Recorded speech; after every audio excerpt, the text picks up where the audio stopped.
I want you to stop whatever you're doing right now, because what I'm about to tell you, most people don't even believe when I say it out loud. My mother-in-law walked into that delivery room with a smile on her face, and she walked out having destroyed my entire life. For 6 years, I raised a child, loved a child, cried over a child, not knowing that the woman who called herself my family had orchestrated the most evil thing one human being can do to another. And the way I found out? Honey, that's the part that's gonna make your jaw hit the floor. Stay with me, because this story doesn't end where you think it does. My name is Rachel. I'm from a small town outside of Columbus, Ohio, and I need you to understand something before I get into all of this. I was never the girl who had everything figured out. I grew up in a house where money was tight, love was loud, and nobody had time for drama. My mama worked double shifts at the hospital. My daddy fixed cars in the driveway on weekends. We weren't rich, but Lord, we were real. So when I met Daniel at a mutual friend's cookout in the summer of 2013, tall, easy smile, the kind of man who holds doors open without thinking about it. I thought, okay, God, I see you. We dated for 2 years. He was attentive. He was consistent. He called when he said he'd call. But there was always one problem. His mother, Sandra. From the very first time Daniel brought me to their house in Westerville, this big, beautiful brick colonial with a flag out front and begonias that Sandra watered every single morning like clockwork. She looked at me like I was something she'd stepped in. Not rude. Never rude. Sandra was too smart for rude. She was cold, calculated, the kind of woman who smiles at you while she's deciding exactly how to get rid of you. She'd say things like, "Oh, Rachel, that's such a fun dress," with that tiny pause that tells you everything. Or, "Daniel always dated girls from good families, but, times change." Daniel would laugh it off. "That's just how she is, babe. She loves you." I wanted to believe him. I really did. But my gut, that quiet, stubborn little voice that women carry somewhere between our chest and our stomach, my gut never trusted Sandra. Not once. We got engaged in December of 2015. Daniel proposed at his parents' house during Christmas dinner. Sandra had tears in her eyes. I thought they were happy tears. Lord, I was naive. We got married in April 2016. Small ceremony. 60 people. My aunt made the cake. It was the happiest day of my life. And then I got pregnant. I found out in July, right around our 3-month anniversary. I remember sitting on the bathroom floor of our apartment in Dublin, Ohio, staring at that little pink line, shaking so hard I had to hold the test with both hands. Daniel cried. Actually cried. Big, happy, ugly tears right there in our tiny bathroom. But when we told Sandra, she went quiet for a moment, just a beat too long. And then she smiled and said, "Well, that's news. Not congratulations. Not, oh my goodness. Not, I'm going to be a grandmother. That's news. Daniel didn't catch it. He was too busy hugging his dad." But I caught it. I filed it away in that drawer in my brain where I keep all the things I'm not ready to deal with yet. The pregnancy was hard. I had severe morning sickness through month 5. I was exhausted, emotional, working part-time at a dental office, and trying to keep our apartment clean and be a good wife, and Sandra inserted herself into everything. She wanted to come to every OB appointment. She had opinions about my diet. She showed up at our apartment one afternoon while Daniel was at work and rearranged our nursery without asking. I told Daniel. He said, "She's just excited, Rach. She means well." I started to wonder if I was the problem, if I was too sensitive, too paranoid. Ladies, if you are watching this and you have ever been made to feel crazy for trusting your own instincts, this part is for you. You are not crazy. Keep listening. My due date was March 14th, 2017. I went into labour 3 days early on a Tuesday night. Daniel rushed me to Riverside Methodist Hospital. It was chaotic and terrifying and beautiful all at once. Sandra showed up at the hospital 2 hours after we did. Nobody called her. She said Daniel must have texted her. Daniel said he didn't remember doing it. She sat in that waiting room the entire night. I could feel her out there, even through the walls. I delivered our daughter at 6:47 in the morning. They placed her on my chest, and I looked down at this tiny pink screaming creature, and I felt something crack open inside me. Pure, overwhelming love.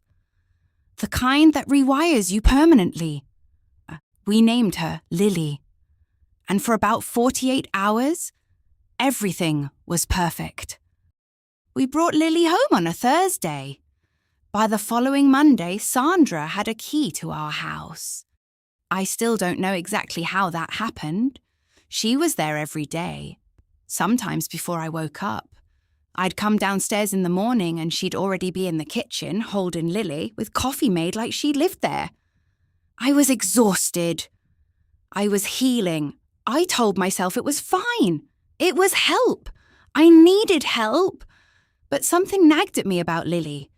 Now I need to be careful how I say this because Lily is my daughter, my heart, my whole entire world. But something felt off, not with her personality, not with her spirit. She was the sweetest, most joyful baby I'd ever seen. It was physical things, small things. Lily had a blood type that the pediatrician flagged at her 2-week checkup. He said it was unusual given mine and Daniel's types, but that sometimes these things happen. He wasn't alarmed. He moved on. I held on to it. Lily also had a dimple on her left cheek. Neither me nor Daniel had dimples. She had a slightly different skin tone than both of us. Not dramatically, just different. I mentioned it to Daniel once, gently, carefully. He looked at me like I'd grown a second head. "Rachel, she's a baby. Babies look like babies." I brought it up to my OB at my 6-week checkup. She smiled patiently and said that babies don't always look like their parents right away. That features develop over time. I put it in that drawer in my brain, the one that was getting very, very full. The years passed. Lily grew. She was funny and bright and obsessed with horses and absolutely terrible at sitting still. She started kindergarten.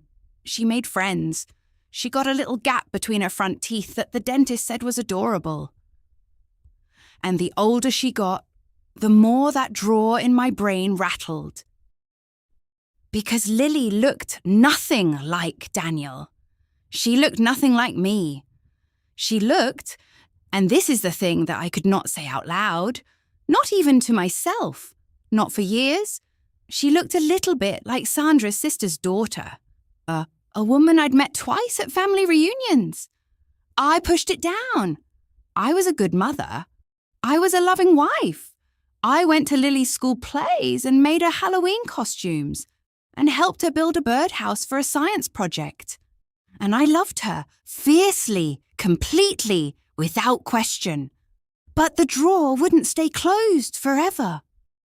It was October 2022. Lily was 5, almost 6. Daniel and I had been having problems for about a year. Distance, arguments, the usual slow erosion that happens when two people stop really seeing each other. Sandra, of course, was always there, whispering in Daniel's ear, making comments about how stressed he looked. about how maybe some couples just aren't meant to go the distance. I had started to feel it. So that Sandra was building towards something. I just didn't know what. On a Thursday evening, Daniel took Lily to his parents' house for dinner. I stayed home. I had a migraine. My phone rang at 8:14 p.m. I didn't recognize the number. Columbus area code. I almost didn't pick up. "Is this Rachel?" A woman's voice.